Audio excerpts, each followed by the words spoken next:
J'étais en train de faire le point tout à l'heure sur mon compte Instagram, en train de remonter sur des posts. Et encore une fois, c'est là que tu vois le gap entre ce que tu vois sur les réseaux sociaux et la réalité des choses. Je suis pas là pour te faire un storytelling, t'es entrepreneur.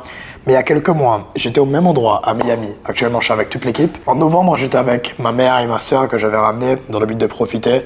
Et entre le décalage horaire, le manque d'organisation, le fait que je voulais profiter avec ma famille et le fait que mon business dépendait encore de moi parce qu'on était environ à 60-70 cas par mois, le business dépendait de moi. J'ai vu non seulement le marketing s'effondrer, c'est-à-dire que j'ai vu que le nombre de vues a baissé, j'ai vu que je galérais à m'organiser pour mes appels one-on-one, j'ai vu que je raterais des appels de vente également parce que le business dépendait de moi et j'ai pris une claque. J'ai pris une claque parce que j'ai vu que dès que je voulais profiter, je devenais l'obstacle et je devenais l'ennemi de ma propre activité. Et c'est pour cette raison que je t'ai fait ce titre, c'est pas putaclic, c'est que je veux t'éviter la douleur et non pas la douleur de travailler dur. Honnêtement, t'es entrepreneur. Je pense que c'est plutôt la douleur de stagner, de réaliser à quel point tu es le propre ennemi de ton business, de voir que tu n'arrives pas à scaler plus et de travailler dans des choses qui n'ont pas de levier. Donc je vais t'expliquer pendant les prochaines minutes non seulement comment j'identifie les tâches à retirer de l'activité, ma structure d'équipe et comment j'organise ma semaine pour pouvoir prendre du recul, que ce soit en termes de décision et également revenir dans l'opérationnel au bon moment pour continuer à scaler l'entreprise. Déjà, je veux te casser une croyance, et c'est la croyance que j'avais il y a quelques mois, c'est que je valorisais beaucoup plus le profit que ton temps. Ton temps a plus d'importance que le profit. Et je veux que tu réalises également l'importance et l'impact qu'une bonne personne dans l'entreprise peut avoir. Un A-player, tu as plusieurs niveaux de personnes. Tu as le A-player, c'est celui qui fait plus que ce que tu demandes. Le B-player, il fait exactement ce que tu demandes. Et le C-player fait toujours en dessous de ce que tu demandes et il baisse le standard de l'entreprise. Si tu es exigeant, et je pourrais faire une vidéo là-dessus, c'est pas le but de cette vidéo-là, c'est surtout comment gérer l'équipe, sortir d'opérationnel. Si tu es exigeant par rapport à ton équipe et que tu es exigeant par rapport à ton recrutement parce que tu as un standard très élevé par rapport à ta vision long terme et non pas par rapport aux chiffres actuels, tu vas recruter des A-players qui vont te pousser à faire plus. Et une fois que tu auras un A-player, je peux t'assurer que tu vas faire plus d'argent et c'est ok de rémunérer ces personnes beaucoup plus parce que sinon elles vont vouloir partir dans d'autres entreprises et sûrement même chez tes concurrents. La loyauté vaut plus que tout, mais tu dois quand même évidemment rémunérer ton équipe au mieux que possible et les incentives dès que tu auras des personnes dans ton équipe qui sont aussi compétentes, qui poussent constamment plus, tu pourras faire plus d'argent et je veux que tu mettes moins d'importance sur ton profit. Si tu penses constamment à ton profit et que tu es trop attaché à tes 90%, 88% de profit, tu vas effectivement avoir du profit, mais à quel coût? Au coût de tout faire toi-même, au coût de rester dans l'entreprise, au coût de rester dans l'opérationnel et d'avoir le one-man business. Plutôt que de descendre à 65% de profit, il vaut mieux prendre 65% de profit de business qui fait 100 000 euros par mois, 200 000 euros par mois, même 80 000 euros par mois, plutôt que de prendre 88% de profit de business bloqué à 30 000 où tu bloques dans le business et encore une fois, tu es épuisé parce que tu fais tout. Tu fais les appels de vente et quand tu te concentres sur tes appels de vente, tu perds du focus sur ta delivery, tu perds du focus sur ton acquisition, donc tu reviens sur ton acquisition, sur ton marketing. Ensuite, tu perds du focus sur tes clients, ta réputation en jeu, tu te reconcentres sur la delivery, tu as moins de séquences de story Instagram, tu as moins d'attention sur tes ads, sur ton contenu. Et encore une fois, à chaque fois que tu déplaces ton énergie quelque part, tu la retires autre part et tu es constamment en train de te déplacer dans le business et non pas d'avoir de l'énergie qui avance au même endroit, à tous les endroits du business. Donc sur ton acquisition, ta conversion, ta delivery et ta gestion d'humain. D'où le fait que tu as besoin d'une équipe. Tous les jours, quand tu te réveilles, tu as un barème d'énergie. Donc tu commences à 100% d'énergie à 8 heures et ensuite tu termines, on va dire, à 0%. C'est une image pour que tu puisses comprendre. Chaque action qui te prend de l'énergie et qui n'a pas de retour sur investissement sur les 30 prochains jours, surtout sur un business d'infoproduits, j'en ai parlé avec Iman Gadi, c'est lui qui m'a donné ce conseil, tu dois supprimer. Et donc tu as 3 choix dans l'entreprise, surtout actuellement. Tu peux supprimer, le meilleur choix, tu peux automatiser, le deuxième meilleur choix, ou déléguer. Supprimer, ça te retire de l'espace mental par exemple. Le montage sur YouTube, à la base, j'avais les miniatures, donc on a toujours les miniatures, mais j'avais l'introduction, j'avais le montage sur la vidéo tout court, la musique, les animations. Et j'ai remarqué que même sans montage, j'avais quand même un retour sur investissement. Donc on a gardé que l'introduction. Et dernièrement, on a remarqué que sans montage tout court, sans introduction avec montage, sans montage sur la vidéo tout court, on a quand même le meilleur ratio entre le nombre de vues que je fais et le cash que j'encaisse. Donc j'ai simplement supprimé le montage. Comme ça, j'ai pas d'espace mental à faire des retours ou autres. J'ai supprimé. J'automatise également une bonne partie de ce que je fais avec le setting, les messages, la duplication de la voix, le tracking. C'est automatisé. On a notre propre application à laquelle on donne accès pour nos clients que j'utilise. OnScale.club. Ou encore, je délègue. Donc, par exemple, sur le pôle prise de décision, sur le pôle contenu, sur le pôle setting, sur le pôle closing. Tu as besoin de déléguer à de l'humain. Et encore une fois, tu gardes que des A-players. La structure d'équipe que j'ai actuellement, c'est moi, du coup, Hans.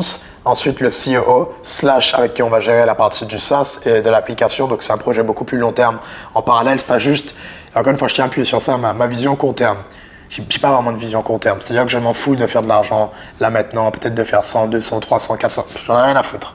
Ce qui m'intéresse, c'est d'aider le maximum de coachs, et précisément 50 à 100 coachs, à passer la barre des 100 000 euros par mois, parce qu'en vous aidant à obtenir ce que vous voulez, en conséquence, j'obtiens ce que je veux, c'est-à-dire maximiser l'impact et faire des projets beaucoup plus long terme, d'où le fait qu'on est en train de créer l'application. En dessous du CEO, juste après pour continuer dans l'entreprise, tu as les 3 pôles principaux. Tu as le pôle contenu, tu as le pôle vente et tu as le pôle delivery.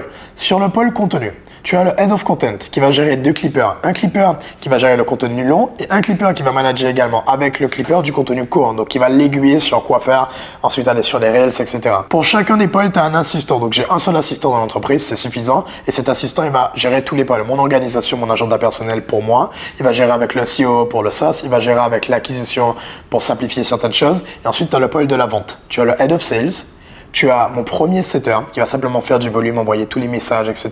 Regarder que personne n'est laissé en remis, contacter chacun des leads. Tu as le setter qui va faire la conversation, booker des appels et close par DM. J'ai fait une vidéo où je t'explique comment on close des deals à 8, 12 000 euros par message sans jamais faire un seul appel de vente. Tu as également le closer ensuite qui va prendre le relais. Donc ça c'est la partie vente unique pour l'entreprise et sur la partie delivery, tu as le Chief Product Officer donc qui va gérer tout le pôle de delivery. Tu as les CSM juste en dessous et tu as toujours l'assistant qui est là pour aider, envoyer les résumés des appels avec Claude, etc. etc. C'est la structure de l'équipe. Et la dernière chose que je te conseille de faire, c'est de séparer ta semaine en 2 rôles. Ton problème actuellement, et c'est la même chose constamment, les gens qui payent, je vais te faire quelque chose. L'entre-deux, c'est la pire position. Ceux qui payent le plus d'impôts, c'est les gens entre les deux. C'est pas les extra riches, c'est pas les gens qui n'ont pas du tout d'argent, c'est l'entre-deux. Et c'est la même chose. Pourquoi je te fais un parallèle qui techniquement n'a rien à voir, c'est que ta position actuelle, c'est la pire parce que tu es dans l'entre-deux. Tu fais partie des gens qui payent le plus, qui mettent le plus de temps, qui sont en train de souffrir le plus en termes de delivery et d'acquisition. Parce que tu veux tout faire dans la même journée.